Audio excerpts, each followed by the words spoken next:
Shalom, shalom à toi, bien-aimé du Père. Encore pour moi un plaisir de parler avec toi des choses d'en haut. Amen.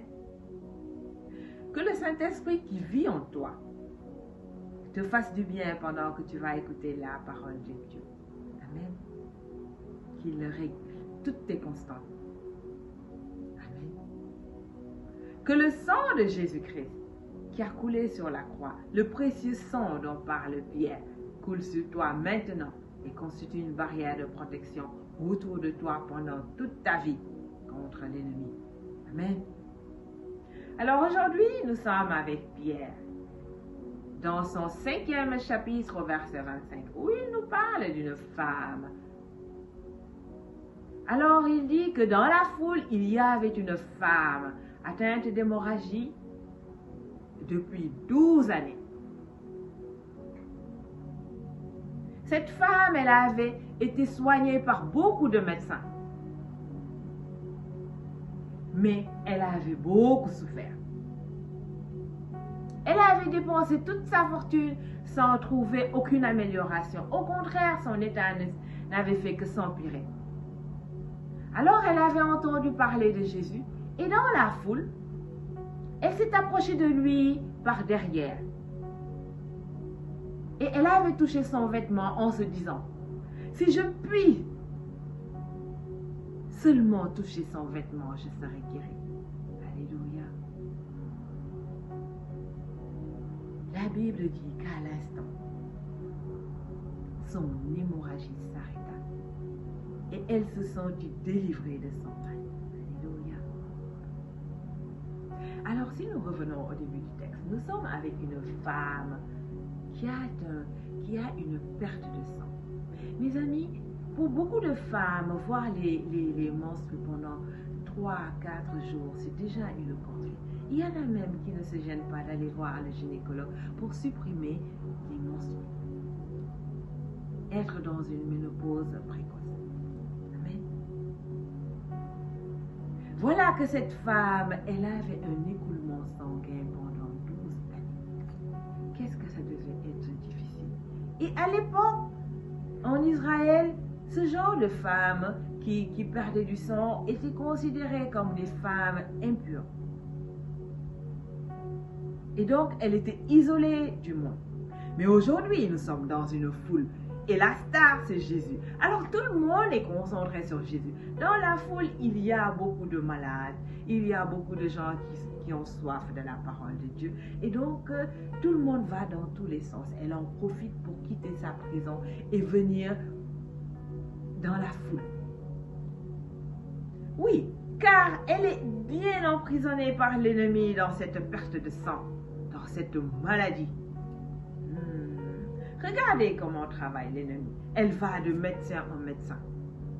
Aucun d'entre eux ne peut la guérir. Mes amis, quand vous allez chez un médecin, 2 médecins, 3 médecins, et que vous voyez que personne n'arrive à vous guérir, vous commencez par dépenser toute votre fortune comme cette dame-là. Ayez le réflexe de penser que peut-être votre problème est spirituel. Amen. Alors elle a dépensé toute sa fortune. Maintenant, elle n'a plus d'autre solution.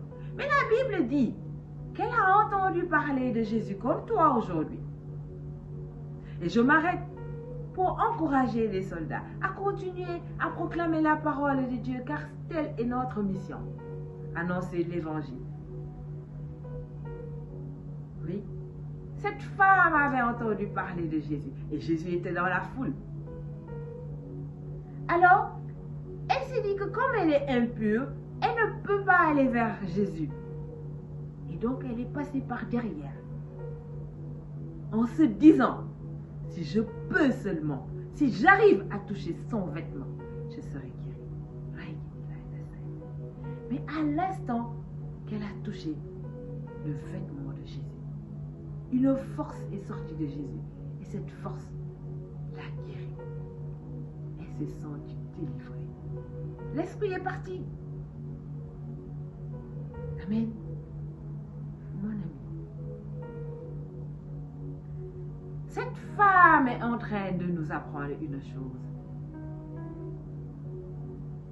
Que quand nous sommes dans la souffrance, quand nous perdons quelque chose, ça peut être notre paix, ça peut être notre joie de vivre, ça peut être du travail, ça peut être dans ta relation conjugale, ton conjoint.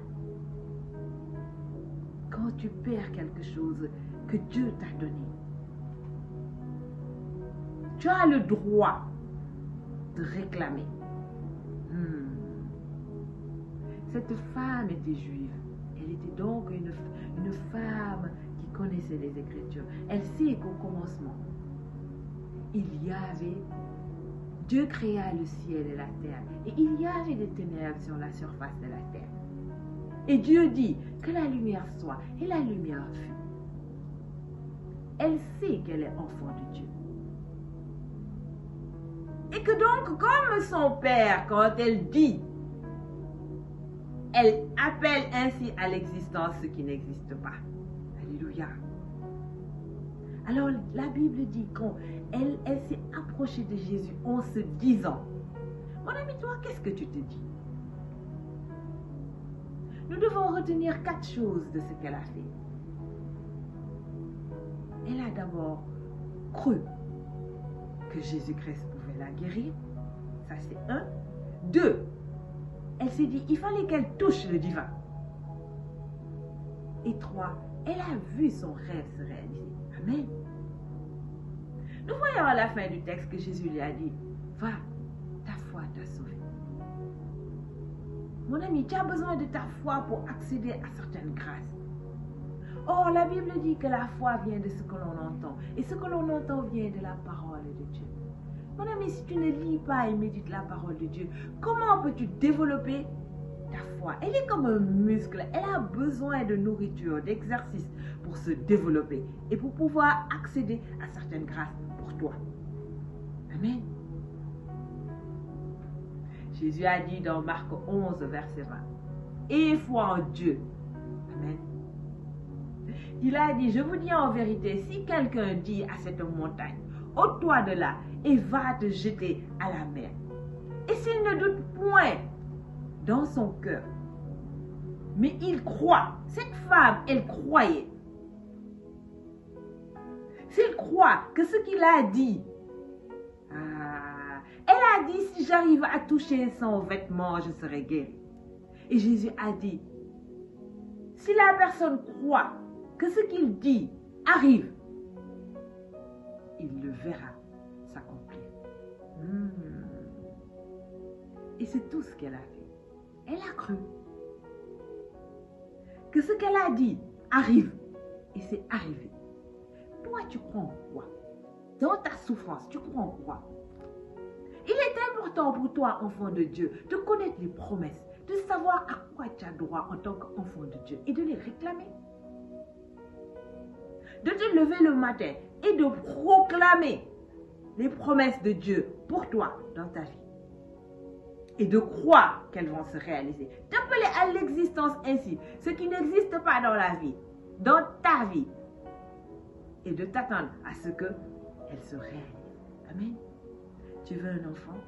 Est-ce que tu te lèves tous les matins et tu lui donnes un nom et tu l'appelles à l'existence? Tu veux du travail? Est-ce que tu te lèves le matin et tu te dis, le mois prochain, j'aurai un salaire au nom de Jésus-Christ?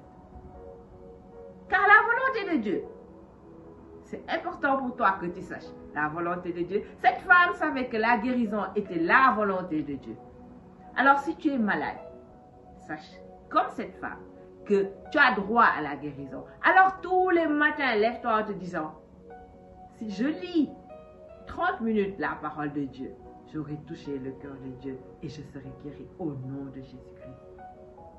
Tu as d'autres façons de toucher le cœur de Jésus. Si tu ne peux pas lire la parole de Dieu, tu peux mettre de la louange, écouter la louange et chanter pour le Seigneur. Tu auras touché son cœur à un moment. Tu peux aussi faire une offrande qui te coûte. Tu auras touché le cœur de Dieu. Car du haut de son trône, la Bible dit qu'il voit tous les habitants de la terre. Alléluia. Donc, il te voit, qui que tu sois, où que tu sois. Lève-toi. Et crois que tu as droit à la guérison. Crois que tu as droit au travail. Crois que tu as droit à la gloire. Je prie, l'Éternel, du haut de son trône, qu'il te regarde. Que sa faveur te localise maintenant. Et ouvre devant de toi cette porte qui est fermée au nom de Jésus-Christ. Que tout esprit qui t'a enfermé dans une prison reçoive le feu de Dieu maintenant. Et que par sa grâce, Jésus-Christ te libère. Et te donne la guérison, le travail, la grâce du mariage que tu attends. Te rendre l'amour de ton conjoint que tu as perdu. Alléluia. Ce que tu désires dans ton cœur et qui est conforme à la volonté de Dieu. C'est très important. Conforme à la volonté de Dieu. Que le Seigneur te le donne par sa grâce au nom de Jésus-Christ. Que du haut de son trône, le Seigneur éclaire le chemin qui mène à la gloire qu'il a prévue pour toi, au rocher où Jésus t'invite. Alléluia. Et que tu sois béni. Je t'invite à te connecter à ton Dieu tous les jours en prenant le temps de lire et de méditer la parole de Dieu, afin que tu saches que tu n'es pas n'importe qui. Tu es la prunelle de l'œil de Dieu. Et que tu as droit à beaucoup de choses. Alors, fais un petit effort et tu verras, ta vie sera encore plus belle. Et tu vas passer tout ton temps à chanter, louer Dieu, parce que tu vas te rendre compte que tu as perdu beaucoup de temps dans les choses du monde. Et que ton Dieu t'attendait pour te bénir, te remplir de cadeaux, te combler de grâce. Amen. Qu'il en soit ainsi pour toi maintenant et pour le reste de tes jours. Sois béni. Moi, tu connais, c'est seul la victoire.